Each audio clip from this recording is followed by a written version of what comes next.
안녕하십니까.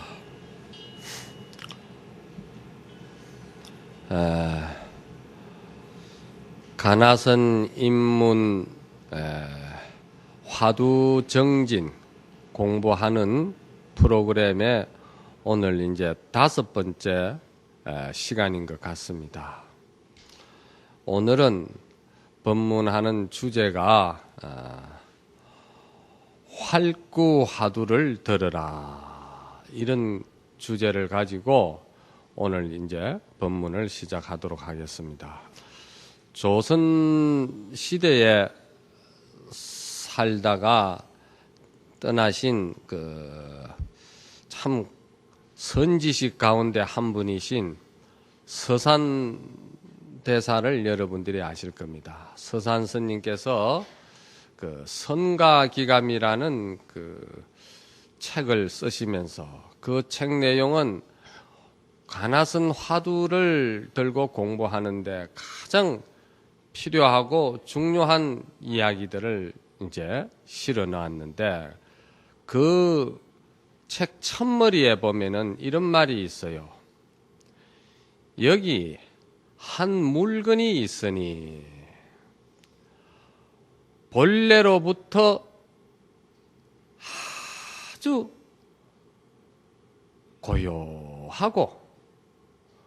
고요하면서 또한 성성하다. 성성하다는 것은 또렷또렷하고 분명하다.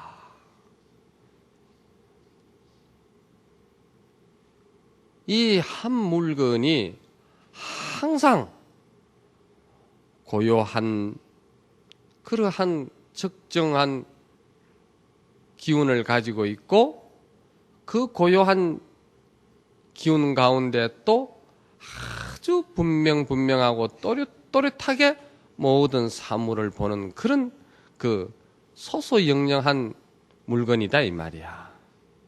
그런데 이 물건은 일찍이 생한 바도 없고 또 멸한 바도 없다, 이런 말씀이 있거든요.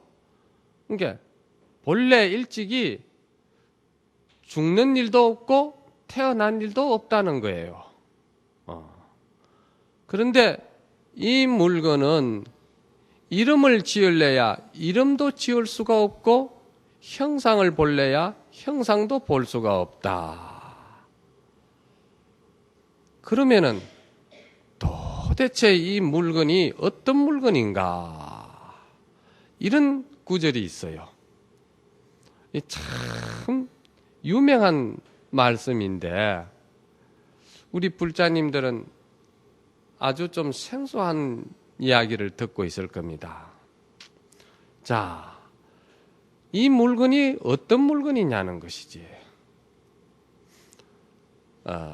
당나라 때 여러분들이 잘 아시는 육조 해능 스님이라는 분이 계셨잖아요. 그 육조 해능 스님의 10대 제자 가운데 아주 뛰어난 제자 한 분이 계셨는데, 남학해양선사라는 스님이다 이 말이에요. 남학해양선사가 육조 스님을 친견하고 인사를 드리려고 방에 턱 들어가니까 육조 스님께서 바라보시고 첫 마디가 뭐라 하셨냐, 이 어떤 물건이 이렇게 왔는고, 이렇게 하셨거든. 그랬을 적에 남학해양선사께서 말문이 탁 막혀버렸어. 이 어떤 물건이 이래 왔는고 할 적에 해양스님이 한 말씀 하셔야 되는데 뭐라고 하실 말씀이 없어. 그래서 거기에 가슴이 탁 막혀가지고 아무 말도 못 하시고 돌아가셔서 저 깊은 산에 들어가셔가지고 스승께서 내가 문을 열고 들어갈 적에 이 어떤 물건이 이래 왔는고 할 적에 크게 내가 적절한 왜 한마디 그 대답을 내가 드러내지 못했는가. 도대체 이 물건이라는 것은 어떤 물건인가. 그리고 이제 공부를 하신 것이 그게 해양 스님에게는 화두가 된 것이죠. 예.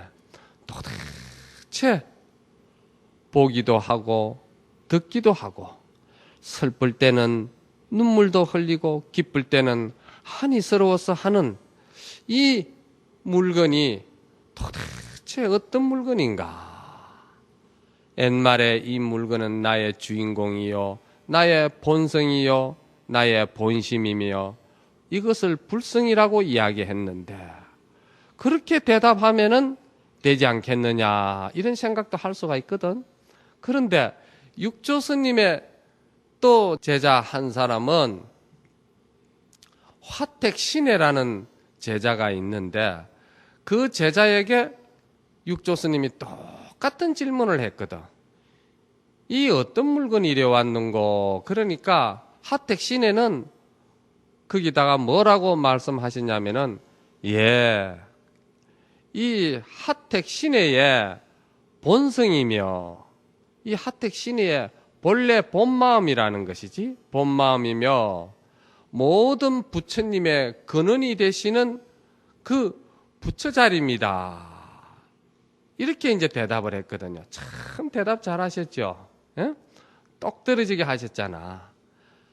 그랬는데 육조 스님인 그 화택신해가 그렇게 대답한 걸 가지고 너는 앞으로 그 생각을 많이 해가지고 그렇게 이치적으로 따져 들어가는 지혜 종사는 될지는 몰라도 큰 대조사 선지식은 될 수가 없다 그랬거든요.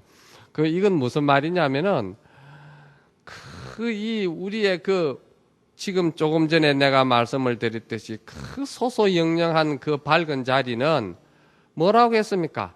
일찍이 태어난 바도 없고 멸한 바도 없고 또 그것을 이름도 붙일 수가 없고 또 뭐라고 그랬어요? 상도 볼 수가 없다고 그랬잖아. 그래 이름을 붙일 수가 없다고 그랬는데 화택신해는 내 불성이니 본래 부처님의 불심이니 또는 내 본원이니 이렇게 이름을 세웠다 이 말이야. 그러니까 그 육조 스님에게 이제 몽둥이를 맞은 거예요. 그런데 그 한마디에 숨이 탁 막힌 그 해양 스님은 깊은 산에 들어가 가지고 도대체 볼래야 볼 수 없고 알래야 알 수도 없고 또 털어버릴래야 털어버릴 수도 없고 멀리 할래야 멀리 할 수도 없는 이 물건이 어떤 물건인고 하고 8년간이나 수행을 하신 거예요. 그리고는 8년 만에 그 이치를 깨달아 가지고 스승에게 찾아가셔 가지고 더 하시는 이야기가 큰 스님께서 이 어떤 물건이 이렇게 왔느냐 했는데 설사 한 물건이라고 이름을 세우신다 하더 잘못된 것이라는 거야. 거기는 이름을 붙일 수가 없고 말과 생각과 뜻이 들어갈 수 없는 그러한 말이지. 언어가 다 끊어진 자리에서 그 무예자재하게 돌아가는 세계인데 거기에 한 물건이니 불성이니 이런 이름을 붙일 수가 없습니다. 이런 이야기를 했어요. 그러니까 여러분들이 이런 말씀을 들을 때는 좀 생소해서 참 이해하기 어려운 이야기를 오늘 또 스님이 또 서두에 또 하시는구나 이래 이제 생각할 겁니다. 그런데 우리가 앞으로 참선 공부를 하려면은 이런 또 법문도 여러분들이 좀 들어놓으셔야 돼. 여러분이 지금 이 법사의 모습을 지금 보고 계시고 또 이 소리를 지금 듣고 또 여러분 마음속에 어떻다 하면서 나름대로 다 분별하시고 또 생각하시는 지금 그놈을 지금 이야기를 하는데 그놈이 어떤 물건인가 하고 묻는 이야기다 이 말이요. 그래서 여러분들이 거기에 대해서 대답하기가 그렇게 쉽게 무엇이라고 이야기하기가 어렵다. 이 문제를 여러분들이 잘 공부를 할 수 있는 방법이 화두 가운데에 도대체 알 수 없다. 이 몸을 여기까지 끌고 오고 이 몸을 평생을 끌고 다니면서 잠 오면은 같이 자고 밥 먹을 때 같이 먹고 도대체 함께 하는 것이 몇 천생을 같이 했는데 내가 아직도 이 물건을 모르고 있구나. 이 물건이 무엇인고. 이거를 이제 공부해가지고 알아버리면은 그만 부처님 불법이 전부 다 통해버리는 거예요. 그래서 이제 이것을 일체사를 전부 다 해결 지운 장부다. 응? 불법을 완전히 이제 해결했다. 이렇게 되는 거예요. 그런데 자, 우리는 지금 이 소리를 들었을 적에 마음이 답답해요. 뭐라고 이것에 대해서 대답을 해야 될지를 모르겠다 이 말이야. 그런데 우리는 왜 이 대답을 못하느냐 하면은 우리는 지금 병을 앓고 있기 때문에 그렇다. 중생의 병을 앓고 있다는 거예요. 그 중생은 어떤 병을 앓고 있느냐. 나라는 잘난 놈이 이 안에 들어앉아가지고 그놈 때문에 나는 사람이 사람 노릇을 제대로 못하고 모든 사물을 제대로 보지 못하는 지금 병이 들어버렸다 이 말이야. 그래서 중생이라는 병이 들어버렸어. 그런데 지금 중생이라는 병이라고 이야기를 했지만은 중생이 가지고 있는 이 병은 깨치고 보면은 눈이 열려버리고 도를 이루고 나서 딱 보면은 우리가 앓고 있는 이 병은 사실로는 이것이 있는 병이 아니라는 거예요. 이 병은 참 병이 아니라는 거예요. 무슨 병이냐? 이것은 모든 것이 인연에 의해 가지고 다 이렇게 생긴 도리를 우리가 잘못 알고 인연에 의해서 생긴 것을 갖다가 그것이 참으로 진실로 있는 것으로 착각을 해가지고 그걸 이제 붙들고 항상 괴로워하고 자기가 자기를 항상 괴롭히는 그런 이제 우리가 생활을 하거든요. 그래서 자, 여러분들이 이런 생각을 한번 해보세요. 부처님 말씀은 항상 한결같이 하나만 이야기하셨어. 우리가 본래 중생이 아니고 우리가 본래 모두가 부처라는 거예요. 본래 우리는 부처야. 부처인데 우리가 그 탐심과 진심과 어리석음과 그리고 나라는 아상과 또 사람이라는 인상과 그리고 중생상과 수자상과 이런 번뇌로 인해 가지고 우리가 딱 중생 집을 지어버렸다 이 말이야. 그런데 이 중생 지은 집을 이것이 본래 있는 건 아니고 이것은 모두가 헛것이라는 거야. 우리가 헛것을 지금 보고 있다는 것이지. 그러면은 비유를 하자면은 어떤 비유냐? 우리가 꿈을 꾸잖아요. 에? 꿈을 꾸면은 그 꿈속에서 우리가 많은 사람들을 만나고 때로는 꿈속에서도 울기도 하고 때로는 꿈속에서 놀래기도 하고 때로는 꿈속에서 너무너무 슬퍼가지고 큰 일을 당한 것처럼 괴로워하기도 하고 그러거든요. 그런데 꿈을 떡 깨고 보면은 싱겁죠.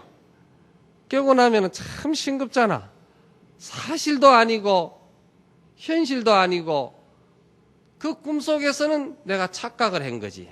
그런데 이게 꿈을 깨고 나서 보면은 그게 착각인 줄 알고 부질없는 일이었던 줄 아는데 꿈을 깨기 전에는 그게 사실인 걸 어떻게 해?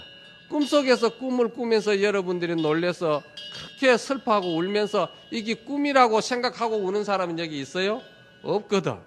그 이게 꿈을 깨야 이제 꿈이 꿈인 줄 알지. 꿈을 못 깼을 때는 그게 사실이고 그게 현실이고 그게 나에게 큰 고통인 걸 어떻게 하느냐 이 말이야. 우리가 그렇다는 거예요. 그래 이런 법문을 떡 들으면은 여러분들이 우리에게도 참으로 부처님과 같은 그런 훌륭한 지혜가 있었구나. 이렇게 이제 여러분들이 생각하시게 됩니다. 자, 또 하나 믿음이 갈 수 있게끔 비유를 하자면은 이 세상 천지가 전부 다 전기가 이 바늘 꽂을 한 자리만큼도 비어 있지를 않아요. 이 우주 천지에 전기가 꽉 차가 있어.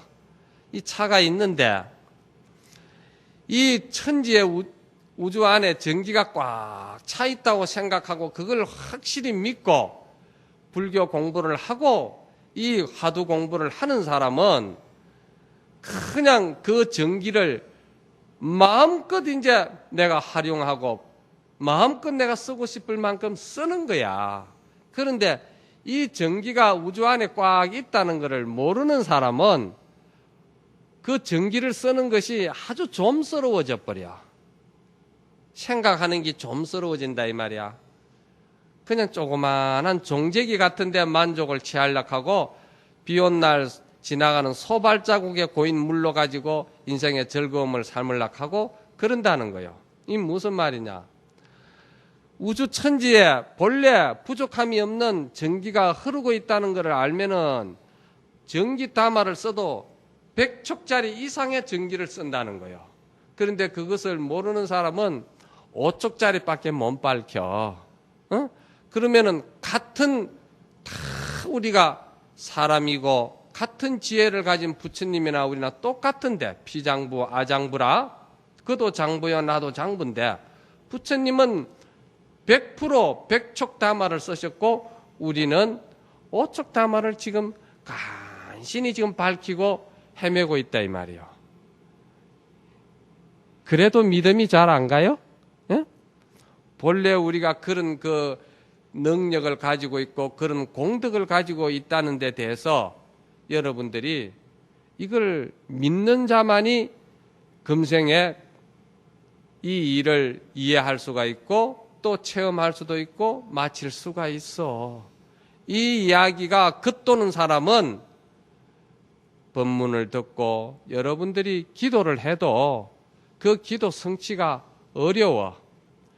기도를 해서 내가 원하는 바의 원 성취가 이루어지려면은 이걸 믿고서는 기도하는 사람만이 기도 원 성취가 빠른 거야.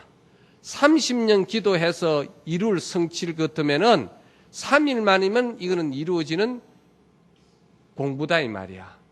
이거를 알고 기도하면은 그렇게 성취가 빠르다는 것이지. 왜? 남에게서 얻어오는 것이 아니고 나에게 본래 갖추어지가 있는 공덕을 내가 거기에다가 자꾸 그거를 드러낼 수 있는 자신감과 능력을 가졌기 때문에 자기 자신에게 나는 이룰 수 있다. 나는 할 수가 있다. 나에게 모든 것이 갖춰지가 있다. 그러므로 조금 더 부족한 것이 없다. 원하는 바대로 나는 모든 것이 다 내 불성 주인공 자리에서 다 나올 수가 있다. 이렇게 생각하고 기도하는 사람은 조금 더 의심이 없으면 없는 만큼 기도 성취가 빠른 거예요. 그래서 3일 걸릴까 하루 만에도 기도 성취하는 거야. 그런데 우리가 100일 기도를 해도 성취를 못하는 이유가 어디 있느냐 하면은 이 믿음이 약해서 자꾸 겉도는 거야. 기도를 하면서도. 아유, 내가 기도를 하긴 해도 이게 그래 쉽게 이루어지겠나.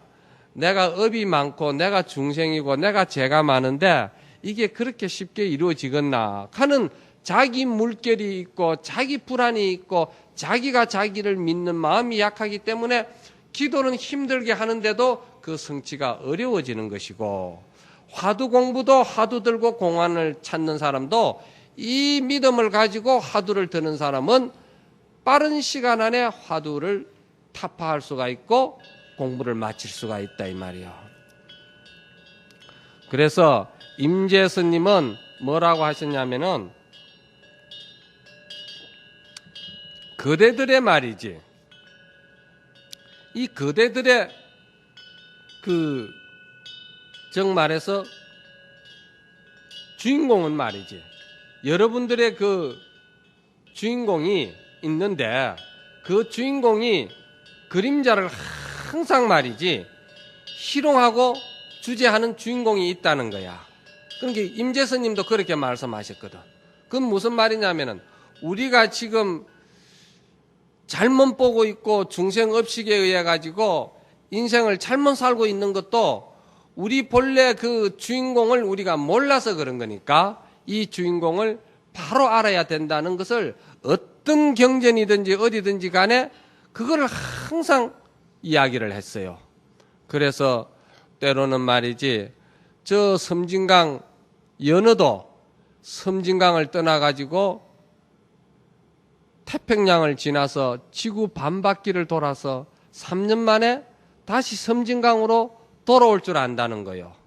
예? 돌아올 줄 안다는 거요. 그러면 그 연어가 그 태평양 바다에 무슨 그걸 해놨습니까? 이정표를 해놓은 것도 아니잖아. 여러분 여기에 떠나가지고 이 지구 10바퀴를 돈다 하더라도 여러분이 여기에 못 찾아올 거 없어요. 다 찾아올 수 있어요. 내가 영어를 못하고 또는 프랑스어를 못하기 때문에 못 찾아올 것 같지요.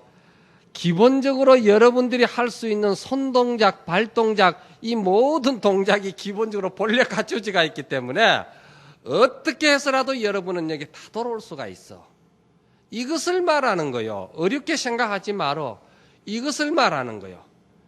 다 이게 갖춰지가 있다 이 말이야. 여러분들이 여기 전부 다 시집 오셔 가지고 이제 연세가 다 많지만은도 시집 갈 때 뭐 시집 가서 저게 부부간에 하는 일을 배워 가지고 갑니까? 아들 딸 놓는 일을 갖다 배워 가지고 합니까? 다 하잖아. 다 본래 부족한 것 없이 다 하게 돼 있어요. 이 우리 본래 가지고 있는 지혜가 조금 더 없어가지고 못 쓸 일이 아무것도 없다는 게 다 갖춰지가 있다는 거예요. 이것을 이제 비유로 하자면은 여러분들이 이걸 믿고 사는 사람은 사업을 하나 어떤 여러분 나름대로 원을 가지고 어떤 일을 하든지 간에 그 일에 대해서 항상 여러분들이 아주 뛰어난 프로가 될 수가 있다는 거예요. 잘할 수가 있다는 것이지. 그리고 원하는 바만큼 성취한다는 거예요. 제가 경험해 본 결과로는 반드시 내가 원을 세운 만큼만 모든 일이 이루어지더라고. 그 이상은 잘 안 이루어져. 그러니까 이게 참 묘하더라고.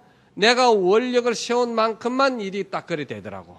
그러니까 처음에 여러분들이 이 원을 말이지 무엇이든지 할 수 있다는 그런 장대한 원을 가지고 일로 시작하시라고. 그러면은 내가 원하는 만큼은 반드시 이루어지게 돼 있어. 그게 이제 부처님의 이 지금 말씀드린 우리의 본래 한 물건이 가지고 있는 능력입니다. 이 능력을 믿고 알고 여러분들이 기도도 하고 참회도 하고 봉사도 하고 직장생활과 사회생활과 이런 거 가정생활과 다 할 수가 있는 거예요. 이것이 이제 대단히 중요하죠. 그래서 섬진강 연어도 그래 돌아올 줄 알고 또 어떤 옛날에 선사가 스승에게 어떤 것이 불법의 큰 진리입니까? 이렇게 물었거든. 그러니까 그건 무슨 말이냐면은 사람마다 다 주인공이 있는데 이 주인공이 세상에 출현하는 곳이 어떤 곳이냐는 것이지. 그렇잖아요? 그러면 우리가 이 마음을 지금 쓰고 있는데 중생심을 지금 쓰고 있는데 우리 중생심을 떠나서 부처님과 똑같은 마음을 우리가 일으키는 그런 그 기능과 그런 공덕이 있기 때문에 그거 쓰는 그러한 자리가 어떤 자리냐 이렇게 물은 거지. 그러니까 운문스님이라는 분은 뭐라 하시냐면은 동산수상행인이라 이렇게 했거든요. 아니 부처님이 출현하시는 곳이 어떤 곳입니까? 진리가 어떤 것입니까? 물었는데 아니 동산이 물 위로 걸어간다 이렇게 이야기하시는 거예요. 그러니 이런 이야기를 들었을 때 어떤 생각이 들겠어요? 아 어떻게 부처님이 진리가 뭐라 물었는데 동쪽 산이 물 위로 걸어간다 이렇게 이야기하거든.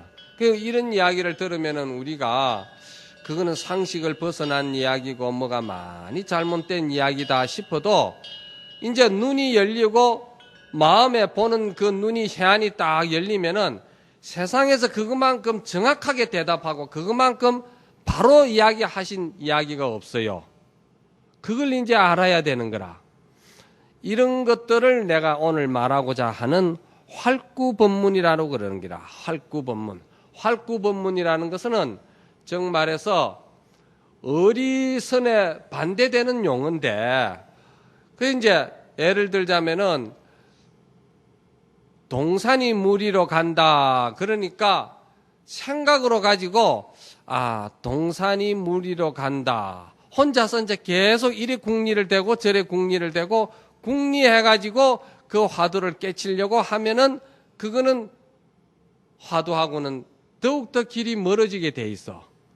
그런데 동산이 무리로 간다는 소리를 듣고서는 그냥 캄캄해져가지고 도저히 알 수 없는 그런 상황에 놓여가 있으면은 그것이 이제 참으로 공부를 잘하는 순간이 되는 거예요.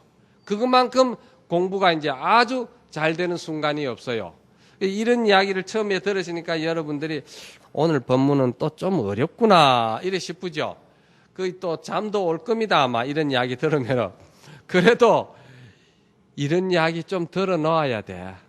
화두 공부하는 사람에게 있어가지고는 아주 필요하거든 이런 이야기들이. 그래서 여러분들이 조금 힘들어하니까 내가 오늘은 재밌는 이야기를 하나 들려가면서 이 법문을 해야 될 것 같아. 좀 양님이 들어가야 재미가 나지. 그 법문만 자꾸 이야기하니까 힘들어하는 것 같아. 그래도 이 지금까지 한 법문이 진짜 이제 그 올바른 법문이고 진짜 좋은 법문인데 여러분들이 힘들어하는 거지. 그 수덕사에서 계시다가 열반하신 노스님이 계셨는데 해암스님이시라고 계셨어. 해암스님.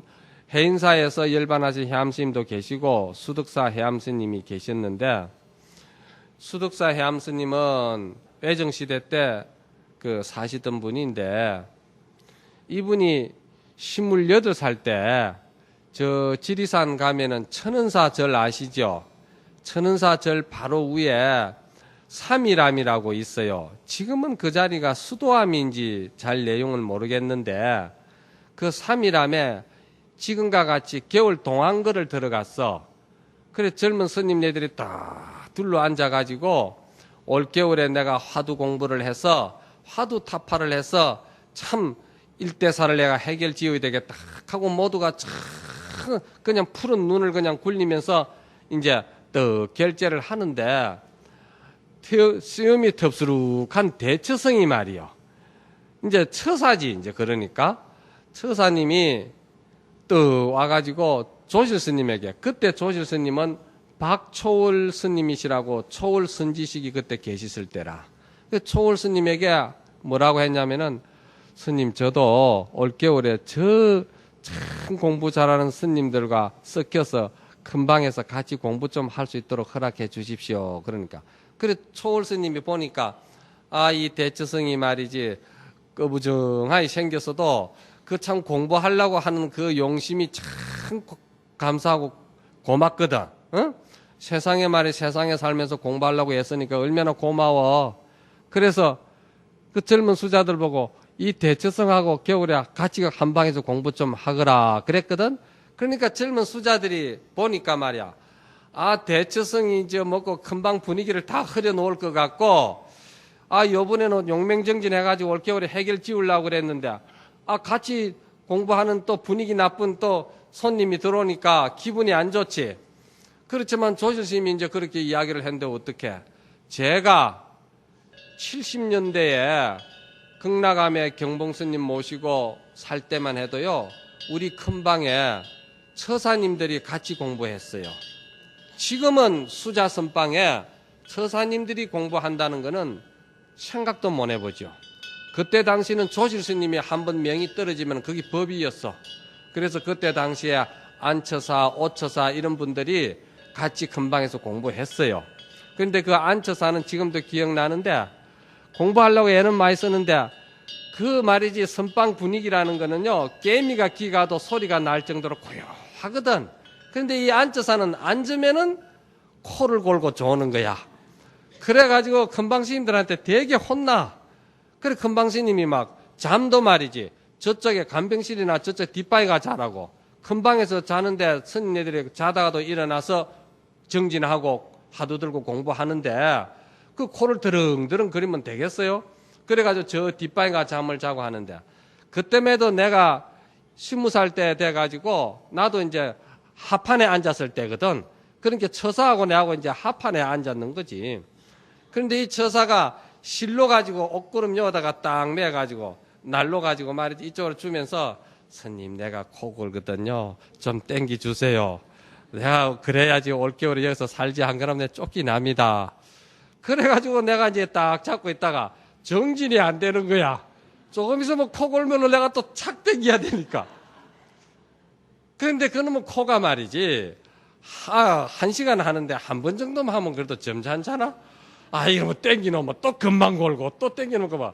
내가 그 무슨 결제해가지고 그거 땡기는 공부하느라고 나는 공부 못 하는 거야. 그런데 이 대처성이 말이지, 또 큰 방에 들어와서 공부를 한다 하니까 이제 스님네들이 이제, 약속을 한 거야. 우리가 올겨울에 용맹정진해서 분위기 좋게 공부하려 했더니 저 대처성 때문에 힘들어 안 되겠다. 우리가 용맹정진을 하는데 졸면은 무조건 장군 즉비를 가지고 두드리 패자. 그런데 저 대처성을 집중적으로 해가지고 두드리 패자. 이래 이제 약속이 된 거예요.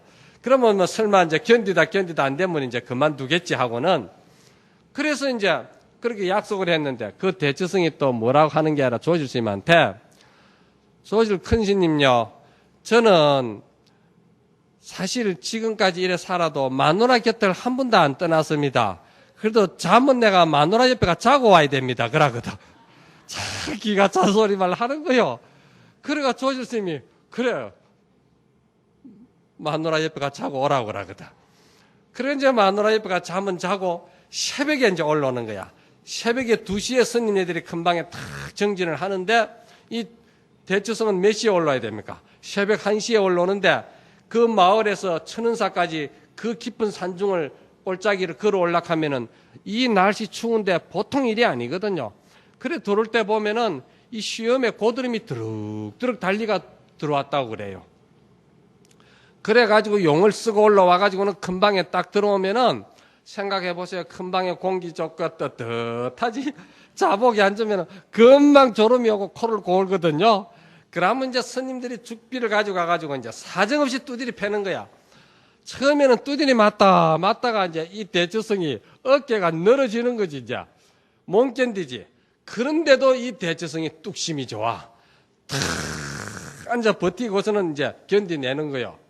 그래 견디내는데 한 반살림 정도 됐는데 반결제가 돼가지고 조실 스님이 이제 법문을 더 하시고 나서 차를 마시는데, 그때 해암 스님이 조실 스님에게 물은 거야. 뭐라고 물었냐 하면은, 큰 스님, 제가 글망지고 해제 때 저 부산에 해월로 스님이 계시는 곳에 찾아가서 인사를 드리면서 소를 타고 소를 찾는 도리가 무엇입니까? 하고 내가 물었더니 해월 스님께서, 공부하는 수자가 하도만 잘 들면 되지 왜 그래 망상을 피우고 돌아다니느냐, 그런 생각하면 못 써. 그냥 알 수 없는 하도만 들으라고 해월 스님이 뭐라 하시더라는 거요. 이 해월 스님은 어떤 분이냐면은 경의 스님의 법을 이은 아주 법제자거든요. 지혜가 밝은 분인데, 그렇게 하거든. 그런데 제가 그때는 그 이야기를 못 알아들었습니다. 그런데 오늘 큰 스님께서 소를 타고 소를 찾는다 하니 그 도리가 무슨 도리입니까? 이래 물으니까, 그 이제 초월 스님께서, 그러면은 정식으로 가사장삼을 수하고 물어라, 이렇게 이야기한 거예요. 법이라는 거는 이런 거예요. 그냥 쉽게 들으니까 그게 참 별 영험도 없는 것 같이 여러분들이 생각이 들지는 몰라도, 법 한마디 듣는다는 것이 그게 대단히 어려운 거예요.